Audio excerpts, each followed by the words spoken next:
그냥 하루 더 기다려보라고 하는 거예요. 스쿼트도 하고 샤워 타월 잡아당기면서 나왔거든요, 아기를. 저는 이미 영혼이 빠져나간 상태인데 가서 씻고 싶으면 씻어 막 이러는 거예요. 그래서 뭐지?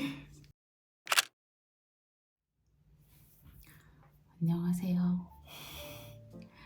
되게 오랜만에 이렇게 보면서 얘기하는 영상을 올리는 것 같은데, 제가 지금 둘째를 임신하고 있고요. 임신한 지는 지금 18주 차예요. 그러니까 5개월 정도 된 거고, 임신해가지고 영상을 지금 많이 못 올리고 있었는데, 사실 딱히 어디 가는 데도 없었고 그냥 똑같은 일상이어가지고 그냥 임산부로 지금 지내고 있어요. 근데 이제 지내다 보니까 제가 첫째를 호주에서 임신을 해서 호주에서 출산을 했거든요. 그리고 지금 둘째는 제가 이제 한국에 돌아와서 한국에서 임신을 하고 한국에서 지금 출산 예정이에요. 그러다 보니까 호주 병원도 제가 경험을 해봤고 지금 한국에서 산부인과 다니고 있고, 그러니까 이 두 나라의 차이점이 조금 느껴지더라고요. 그래서 이 두 차이점에 대해서 한번 얘기를 해보면 재밌지 않을까라는 생각에 그래서 한번 얘기를 해보려고 해요. 지금 임신하고 계신 분들은 한국에서 임신을 하고 계신 분들도 있을 거고, 만약에 호주에 계신 분이 이걸 보실 수도 있고, 그 두 나라의 차이점이라고 해야 되나? 사실 뭐 우열을 가리기 힘들지만 그런 차이점, 이런 차이점이 있구나, 그렇게 그냥 재미로 봐주시면 좋을 것 같아요.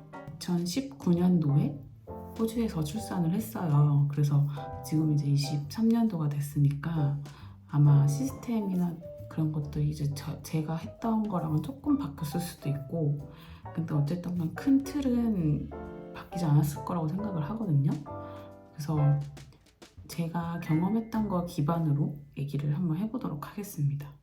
일단은 제가 한번 적어봤어요. 그래서 적은 거 보면서 얘기를 해야 될 것 같은데, 차이점을 3개로 크게 나눠봤는데, 첫 번째로는 병원 시스템이에요. 아무래도 제가 호주를 경험을 해봤고 한국은 이제 여기 와서 이제 막 경험을 하고 있기 때문에 호주에 대해서 더 많은 설명을 드릴 것 같은데, 일단은 호주 산부인과를 얘기하기 전에 호주의 병원 시스템에 대해서 먼저 설명을 드릴게요. 호주는 한국처럼 아프면 그냥 바로 해당 사항이 되는 과에 가는 게 아니고, 일단 집 주변에 있는 GP라고 해가지고 가정의학과 같은 곳이 있어요. 그래서 거기 가가지고 내가 어디가 아프다 설명을 한 다음에 그 GP가 그러면 너는 조금 더 전문적인 전문의한테 진료를 볼 필요가 있다 하면은 연결을 해줘요. 레터를 써준다고 하거든요. 소견서 같은 거죠. 그래서 그거를 받아서 저희가 전문의가 있는 큰 병원으로 가야 돼요. 근데 한국은 만약에 뭐 기침이 나면 뭐 이비인후과 가든지 아니면 눈이 아프면 안과를 바로 가든지 이렇게 딱딱 나뉘어져 있잖아요. 그래서 그게 편한데 호주는 그렇지 않아요. 그래서 일단은 감기 걸리거나 무슨 아픈 증상이 있다 하면 무조건 GP를 먼저 가야 돼요. 그래서 거기 가서 진단을 받고 소견서를 받은 다음에야 스페셜리스트, 그러니까 전문의죠. 전문의를 만날 수가 있어요. 산부인과도 역시 마찬가지예요. 그래서 제가 만약에 임신을 한 것 같다, 그래서 테스트기를 했는데 임신에 대해서 가능성이 있는데 라고 생각이 드시면 일단 GP로 가셔야 돼요. 가셔서 나 임신을 한 것 같은데 검사를 하고 싶다 하면은 피검사랑 소변검사를 하거든요. 그 다음 주에 다시 오라고 했던 것 같아요. 다음 주에 가면 이제 소변검사랑 피검사에 대해서 결과를 알려주면서 너 임신이 확정이야. 그래서 이제부터 이제 산부인과를 연결을 해줄게 라고 하면서 제 집 주변에 있는 큰 병원, 산부인과가 있는 큰 병원을 연결을 해줘요. 그럼 이제 거기서 이제 스케줄을 잡고 이제 거기로 넘어가서 거기서 이제 진료를 받기 시작을 하는 거예요. 산부인과 같은 경우에는. 근데 그게 참 뭐라 그래야 되지?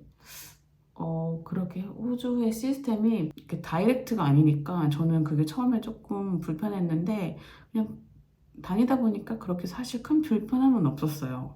그 호주는 국립병원이 있고 사립병원이 있어요. 그래서 개인사, 사보험으로 사립병원에 가서 진단을 받을 경우에는 그냥 자기가 바로 그 사립병원으로 가서 주치의를 만나서 이렇게 산부인과 의사를 만나면 되거든요.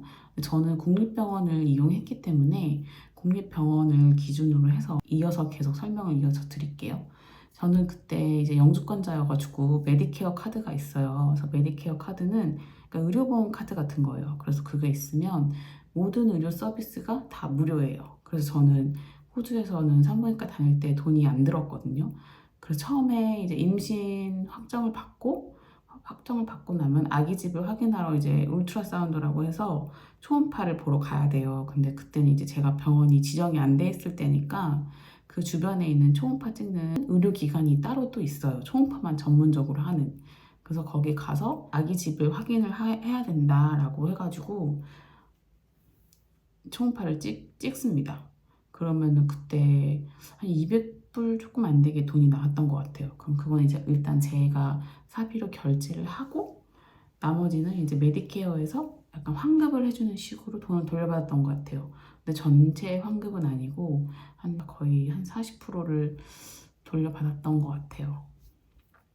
그리고 나서 이제 제가 이제 큰 병원이 연계가 돼서 스케줄을 처음에 잡고 가면은 이렇게 종이를 하나 줘요.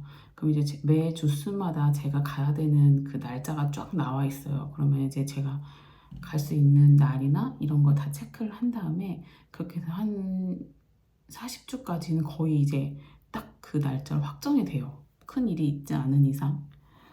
그래서 그렇게 예약 스케줄을 확정을 짓고 그 날짜에 맞춰서 이제 제가 방문을 하면 되는 거예요. 호주는 의사가 제가 갈 때마다 바뀌어요. 그러니까 의사들의 이제 그 뭐라 그러지? 스케줄이 있잖아요.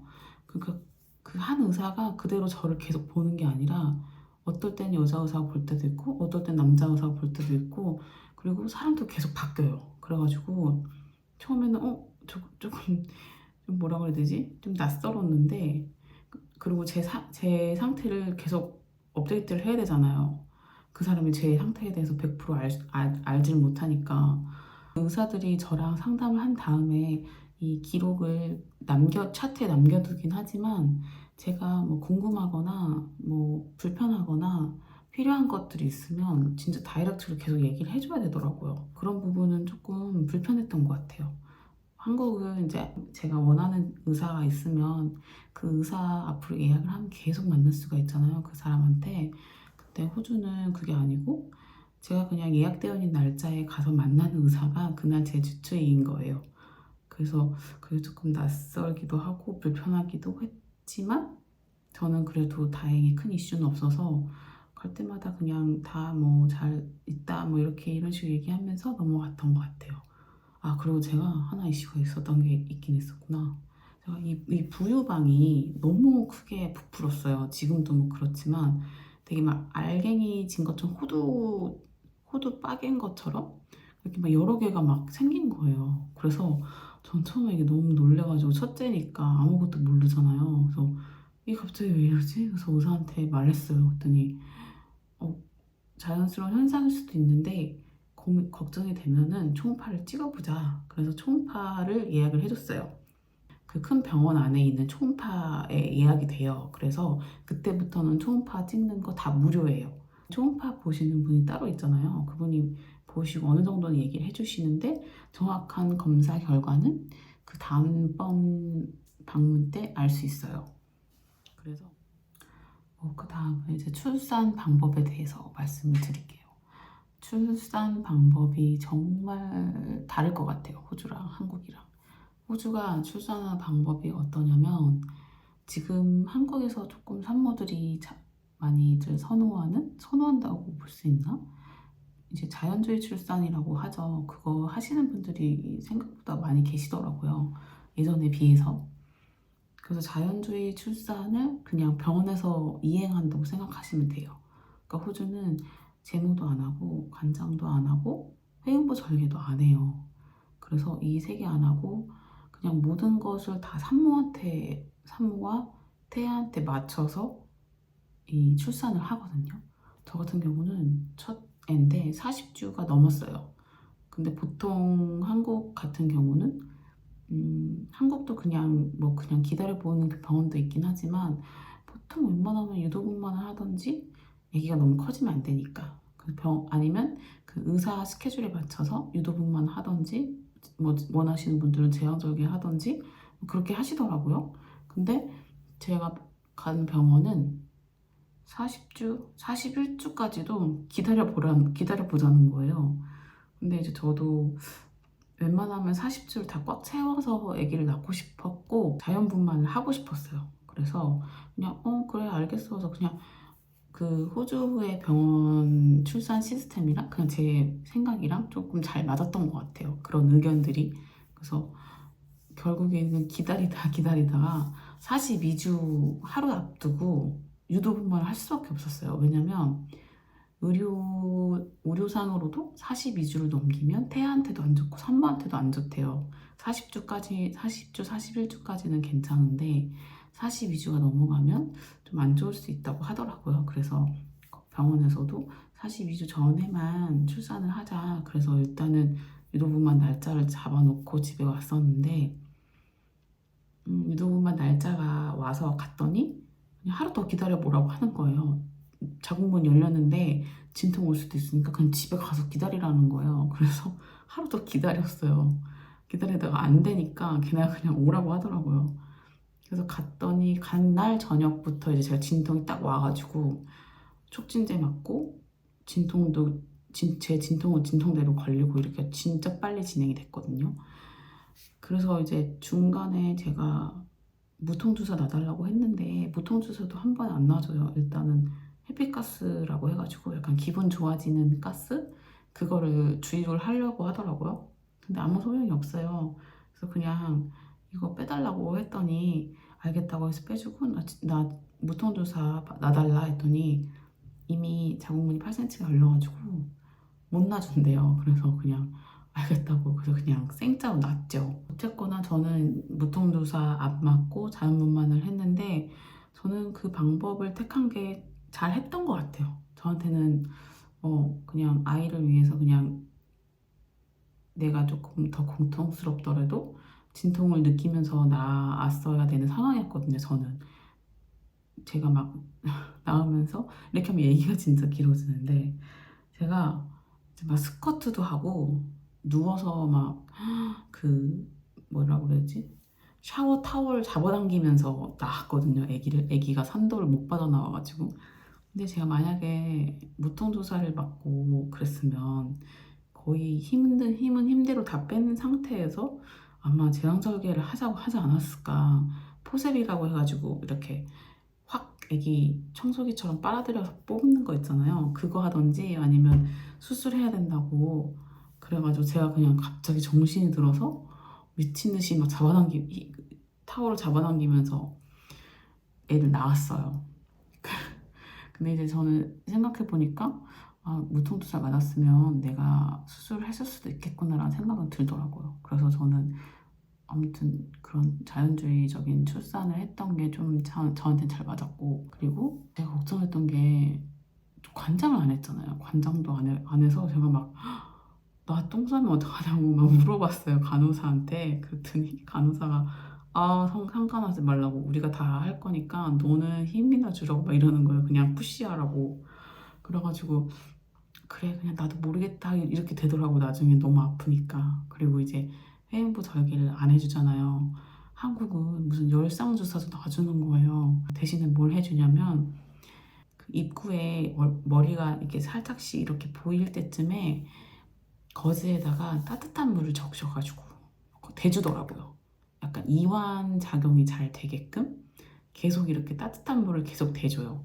그러면서 저는 뭐 하는 건지 느껴지진 않았지만 여기는 절개도 안 하고 그냥 자연스럽게 다 놔두는구나 나중에 이제 알았어요. 한국은 아기 낳으면 아빠가 여 위에서 그냥 손만 붙잡고 있다가 이렇게 대충 잘라주잖아요. 아니면 아예 밖에 있다가 들어와서 자르던지.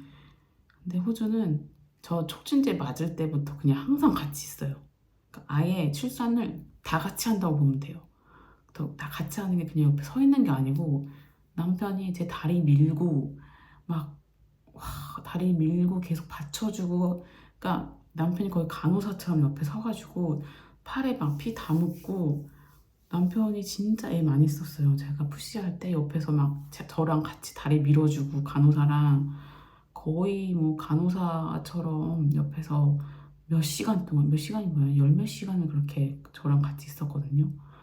남편은 진짜 대단하죠. 지금 지인분들 얘기를 들어보니까 다른 분들도 그 수술실 분만실에 같이 있었더라고요. 그래서 그렇게 진행을 같이 하나 봐요. 일반적으로. 근데 이제 남편이 옆에 있다가 남편이 제일 먼저 아기를 봤죠. 이제 의사가 이제 아기를 꺼내서 들어 올리면 남편이 그 옆에서 딱 본 거예요. 바로 아기를. 근데 남편이 보자마자 바로 울었고, 그리고 탯줄을 자르라고 해서 남편이 자르자마자 아기가 저한테 와요. 그럼 이제 옆에 있던 다른 간호사가 이 제 가운을 다 풀어헤친 다음에 그냥 제 바로 맨살에다가 아기를 딱 안겨주거든요. Placenta's out. Yeah. Rena said don't worry about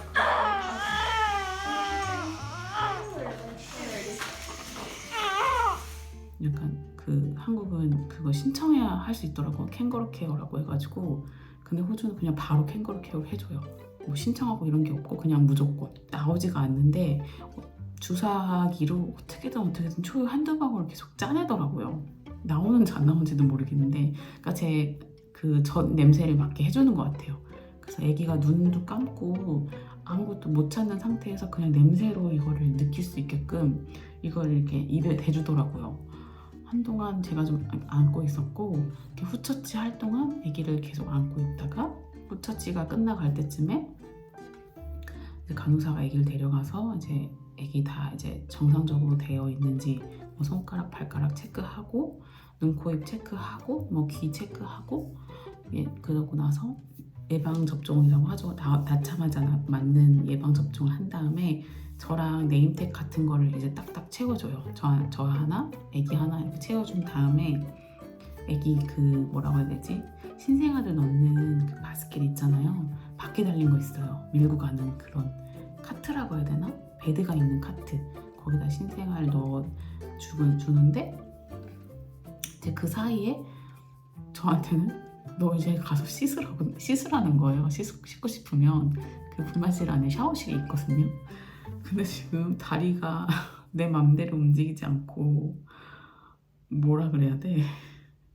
그러니까 저는 이미 영혼이 빠져나간 상태인데 너 가서 씻고 싶으면 씻어 막 이러는 거예요. 그래서 뭐지? 그래서 남편이 부축을 해줘가지고 샤워실에 가서 그냥 물수건으로 이렇게 대충 닦았어요. 수건에다 물을 적셔가지고 따뜻한 물로. 뭐 아무런 힘도 안 들어가더라고요. 씻을 정신도 없고. 그래서 이제 그러고 나서 나왔는데 이제 애기가 이제 바스켓에 딱 돼 있는 거야. 그래서 병실로 이제 가라는 거예요. 나는 병원 베드에 누우면 같이 이렇게 끌고 가주는 줄 알았어요. 아니 그냥 걸어가라는 거예요. 병실에. 너 병실 몇 호니까. 간호사가 이제 애기 끌고 오고 저는 이제 남편이랑 병원 벽을 쓸면서 그렇게 해서 병실로 갔어요. 와, 그건 생각해보니까 진짜 되게 좀 충격적인데, 한국은 애기 낳자마자 그렇게 걸어서 병실 가라고 하나요? 자연분만하면? 아직 제가 그것까지는 못 들어봐가지고 모르겠네. 이번에 가보면 알겠죠?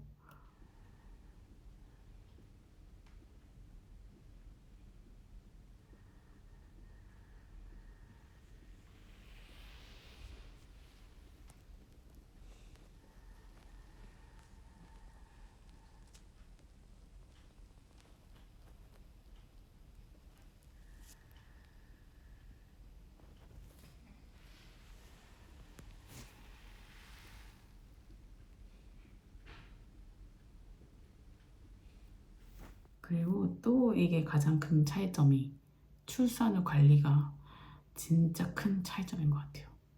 호주는 산후조리원이 없어요. 산후조리원도 없고, 그 도우미 이모라고 해가지고 신생아 돌보미 같은 거 있잖아요. 호주는 그런 게 없어요. 베이비시터라고 해가지고 보는 사람이 있겠지만 그렇게 신생아를 전문적으로 하는 나라에서 지원해주고 막 그런 건 없어요. 그러니까 개인적인 사비로 사람을 구해서 해야 되는데 제가 뭐 호주에서 얼마나 제가 마음에 맞는 사람을 찾을 수 있겠어요. 그래서 아예 그건 애초에 배제했던 선택지였고 그냥 제가 이제 알아서 신생아 케어를 해야 되는 거죠. 호주는 아기를 낳으면 그 병원 병실에서 3박 4일을 있어야 돼요. 이제 산모가 이제 잘 회복이 되는지 그리고 아기가 아무 문제 없이 잘 지내는지를 봐요. 근데 그 병실 3박 4일 동안 아기랑 산모랑 둘이 병실에 같이 있습니다. 제가 오늘 나왔지만 오늘부터 아기를 돌봐야 되는 상황입니다. 근데 다행히 4시간마다 간호사들이 와요. 그래서 문제 없어? 도와줄 거 없어? 이렇게 물어봐요. 그래서 한 번은 이제 아기가 하도 우니까 간호사가 이렇게 막 이렇게 얼굴 막 이렇게 해주면서 재워주더라고요. 막. 그래서 이제 어쨌든 간호사들은 굉장히 친절하고 되게 잘 대해주고 되게 세심하게 신경 써줘요. 근데 되게 좀 쇼킹했던 게 뭐냐면 제가 젖이 안 나왔거든요. 처음에 젖이 잘 안 나왔어요. 잘 못 물리고 아기는 계속 울고. 근데 그때 저희 막내 고모가 저 몸조리 해주시러 와 계셨었는데 고모가 이제 분유를 달라고 해라. 아기 먹여야 될 것 같다. 배고파서 우는 거다. 그러시더라고요. 그래서 저는 뭐 뭣도 모르니까 간호사한테 분유 좀 달라고 했어요. 분유 있냐고. 그랬더니 갑자기 무슨 종이를 주더니 여기다 사인을 하라는 거예요. 분유를 달라고 네가 한 거라고 사인을 하라는 거예요. 그래서 알고 봤더니 처음에 분유를 먹여버리면 나중에 모유 수유를 못 할 수도 있잖아요. 아기가 모유를 거부할 수도 있거든요. 그러니까 그런 상황에 있어서 너가 분유를 달라고 한 거니까 이 책임은 너한테 있는 거다라는 걸 이제 확인서처럼 받아 놓더라고요. 그래서 저는 이제 괜찮다고 일단 분유 달라고 나중에 모유 먹이긴 할 건데 지금 좀 배가 고픈 것 같으니까 분유를 달라 그랬어요. 그랬더니 걔네가 주기는 주는데 애기 위가 진짜 요만하다. 그래서 많이 안 먹여도 된다. 그래서 애기는 지금 배고파서 우는 거 아니다. 그러니까 위가 진짜 이만하대요. 새끼손가락만 하다고 너무 많이 먹이지 말라는 거예요. 그래서 알겠다고 하고 돌아왔는데 먹여야 조금 자더라고요. 이거 좀 빨아야 자는 건지 어쩐 건지. 그래서 하여튼 그런 이슈가 있었어요. 그래서 모유수유에 대해서 굉장히 조금 정말 중요하게 생각을 하는 것 같더라고요. 그래서 보통 이제 한국은 산후조리원에서 2주 동안 아기를 보면서 분유를 이제 뭐라 그럴까 모유를 못 먹으면 분유를 주잖아요. 그게 당연시 되어 있는 거고 호주는 무조건 모유를 유축을 계속 해서더라도 무조건 모유를 줘야 된다라는 그런 생각이었던 거고 병원에서 나오는 식사 있잖아요. 식사가 아침, 점심, 저녁으로 나오긴 나와요. 근데 국물이 하나도 없고 밀가루잖아요. 다 뭐 샌드위치. 저 출산한 날 저녁에 나온 메뉴가 샌드위치였어요. 이게 무슨 말이냐고 이게. 그래서 그때 저 이제 제가 끓여서 얼려놨던 미역국 먹고 고모가 끓여다 주신 미역국 먹고 식사로 나온 거는 그냥 간식처럼 먹었던 것 같아요. 그 입원이 끝나면 이제 저는 집으로 가잖아요. 집으로 가면 그때도 마찬가지로 저는 아기랑 이제 한 몸인 거예요. 병원은 아기 낳자마자 저는 계속 쭉 한 몸인 거죠. 아기랑 떨어져서 몸조리 할 새가 없습니다. 그래서 호주는 참 어떻게 보면 너무너무 힘들어요. 아기 낳고 케어를 하는 게. 왜냐면 다 엄마 몫이니까. 근데 그나마 다행인 건 뭐냐면 어쩌면 그래서 당연한 걸 수도 있는데 남편들이 출산휴가를 눈치 보지 않고 당당하게 쓸 수 있어요. 그리고 회사에서도 그거에 대해서 당연하게 그걸 받아주고 그런 문화가 자리 잡혀 있어요. 그래서 어쩌면 그렇기 때문에 남편의 당연히 도움이 필요하고 어쨌든 남편이 그때 사업을 했으니까 개인 사업을 그래서 한 달 정도는 쉬었는데 일을 근데 한 달 이상은 쉴 수는 없잖아요. 계속 돈을 벌어야 되니까 한 달 정도는 남편이 같이 안 자고 같이 밥 먹이고 같이 재우고 이렇게 같이 해줬어요. 근데 이제 남편도 일을 해야 되니까 한 달 후부터는 다 이제 제 몫이었죠. 그래서 지금 생각해보면 어떻게 혼자서 키웠지라는 생각이 들어요. 호주에서 제가 지금 돌이켜 생각해보면 기억이 안 날 정도로 그냥 막 휘몰아치면서 막 그렇게 100일 정도가 갔던 것 같아요. 아기 루틴이 잡힐 때까지. 그래서 저는 한국에서 이제 임신을 한 걸 사실을 알고 둘째는 한국에서 낳아야 되잖아요. 그래서 이제 산후조리원도 계속 알아봤고 산후조리원은 보니까 16주쯤 예약을 하더라고요. 그래서 그냥 한국 의료 시스템 산후조리원 저도 한번 경험을 해봐야 될 거 아니에요. 그래서 그렇게 좋다는데 천국이라는데 그래서 한 2주 정도? 2주 좀 안 되게 있을 생각이고요. 그리고 마사지는 정말 다 받으려고요. 제가 호주에서 전몸살이 정말 세게 와가지고 진짜 너무 고생했어요. 열이 40도까지 올라가고 아시죠? 아시는 분들은 아시죠? 서 있을 수도 없고 앉아 있을 수도 없고 누워 있을 수도 없어요. 진짜 돌아버리겠는 거예요. 돌아버리겠는데 아기는 젖은 줘야 되고 재워야 되고 미쳐버리겠는 거예요. 와 그때 진짜 남편 없었으면 와 진짜 그래서 근데 한국은 가슴 마사지도 받으러 다닐 수 있고 산후 마사지도 받을 수 있잖아요. 그러니까 저는 그거를 첫째 때 못 누려봤던 거를 여기서 누려볼 생각입니다. 남편도 적극적으로 하고 싶은 거 다 하라고 하니까 그래서 저는 마사지랑 이런 거 다 받아볼 생각이에요. 그 병원에 같이 있는 산후조리원이거든요. 병원에서 운영하는. 그리고 이제 거기 계신 분들 다 평이 너무 좋아가지고 그냥 다른 데 알아보지도 않고 그냥 바로 거기로 했어요. 어쨌든 거기서 아기 낳고 바로 위로 산후조리원 올라가면 되니까 그래서 거기로 지금 예약을 해놓은 상태고 그 제가 이제 첫째가 있으니까 산후조리원은 저 혼자 들어갈 될 것 같아요. 그리고 거기 산후조리원 좋은 게 뭐냐면 가슴 마사지가 무료예요. 그냥 해주신대요. 근데 그게 너무 좋다는 거예요.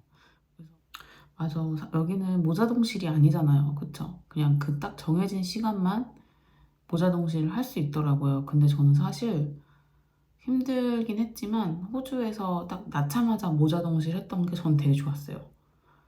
뭐라고 해야 되지? 그냥 제 바로 옆에 제가 아기를 볼 수 있다는 것 자체가 마음이 그냥 편하고 좀 제가 힘들더라도 계속 항시 제가 볼 수 있으니까 무슨 일이 있는지 제가 다 알 수가 있잖아요. 그래서 저는 사실 산후조리원 가도 할 수만 있으면 모자동실 계속 하고 싶은데 거기 보니까 거의 불가능한 것 같고 모자동실 시간이 있더라고요. 소독하는 시간에 이제 저랑 같이 모자동실 하는데 어쨌거나 그 산후조리원이 유리로 되어 있고 제가 원할 때 그냥 아무 때나 와서 볼 수 있대요, 아기를. 저의 바람은 산후조리원에 있으면서 모자동실 하는 거예요, 사실. 근데 좀 낳고 보면 봐주는 게 좋을 수도 있을 것 같기도 하고요. 지금 사실 혼자서 산후조리원 들어가는 걸 굉장히 기대하고 있습니다. 지금 첫째도 못 들어가고 남편도 못 들어간대요. 그러니까 들어가는 건 되지만 저 나올 때까지 상주를 해야 된대요. 첫째랑 남편이랑 데리고 들어갈 거면. 그럴 수가 없잖아요. 셋이서 거기서 어떻게 2주 동안 지지고 살아요. 그건 말이 안 되는 거잖아요. 밖에 나갈 수도 없고. 그래서 남편이 첫째를 케어하고 있고 저는 이제 산후조리원에서 혼자 조리를 할 것 같은데 저 혼자만의 시간을 지금 굉장히 기다리고 있습니다. 어쨌든 호주가 더 좋냐 한국이 더 좋냐 이 차이를 우열을 가릴 수 있는 문제는 아닌 것 같고 다 장단점이 있는 거고 어쨌든 간 제 개인적으로는 호주에서 첫째를 낳았지만 호주 출산이 굉장히 만족스럽고 마음에 들지만 한국 의료가 진짜 최고입니다. 세계적으로 너무너무 잘 돼 있고 이 산후조리원이라는 시스템이 어디에도 없는 거잖아요. 진짜 한국에밖에 없어요. 이런 시스템이 어떻게 보면 돈을 많이 쓰는 것 같긴 하지만 또 어떻게 보면 이만한 시스템이 없다. 정말 한국이 정말 최고입니다. 둘째는 그런 최고의 의료 시스템을 한번 누려보려고 합니다. 얘기가 길어졌는데 재밌게 봐주셨던 거였으면 좋겠고 저랑 똑같이 지금 임신하신 분들이 계실 것 같아요. 그래서 건강하게 출산하시는 날까지 건강 조심하시고 감기 조심하시고 행복한 임신 기간을 보내시고 아기를 낳고 나서도 행복한 엄마로서의 삶을 응원하겠습니다.